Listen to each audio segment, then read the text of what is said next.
Hello বন্ধুরা, তোমরা কেমন আছো? আমরা আজকে খাবো কলা পিঠা।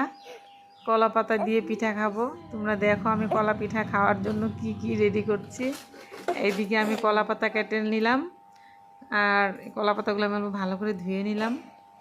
ধোয়ার পর এখানে দেখো যে কলা আর চাউল গুঁড়ি আর চিনি দিয়ে আমি আগে মেখে নিলাম, তারপর ঢিলা ঢিলা করে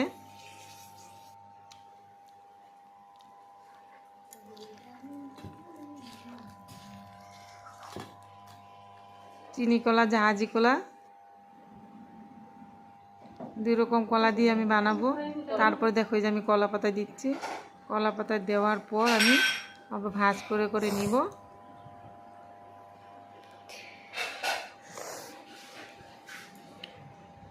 এই পিঠাগুলো কিন্তু আগের দিনে সবাই খেত, কিন্তু আজকাল এগুলো চল নেই।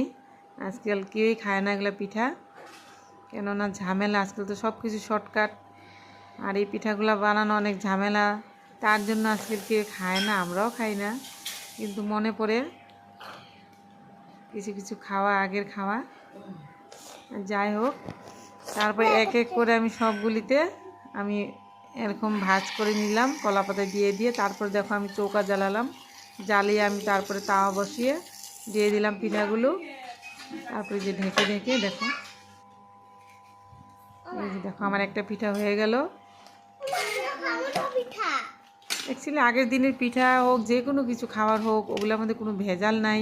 তার জন্য মানুষের এত রকম রোগ হয় না। এখন তো ফাস্টফুড, সবাই ফাস্টফুড খায়। ফাস্টফুডে কিন্তু কত ক্ষতি, কিন্তু এগুলোর মধ্যে দেখো কোনো আলাদা জিনিস নেই, শুধু চিনি, চাল গুঁড়ি আর কলা। ক্ষতি করে না। তারপরে দেখো আমাদের বানানো শেষ, খাওয়াও শেষ। সবাই মিলে আমরা খেলাম অল্প অল্প করে। আমাদের রিমঝিমের বলে অনেক ভালো লাগছে। বাই, তোমাদের ভালো লাগলে লাইক করো।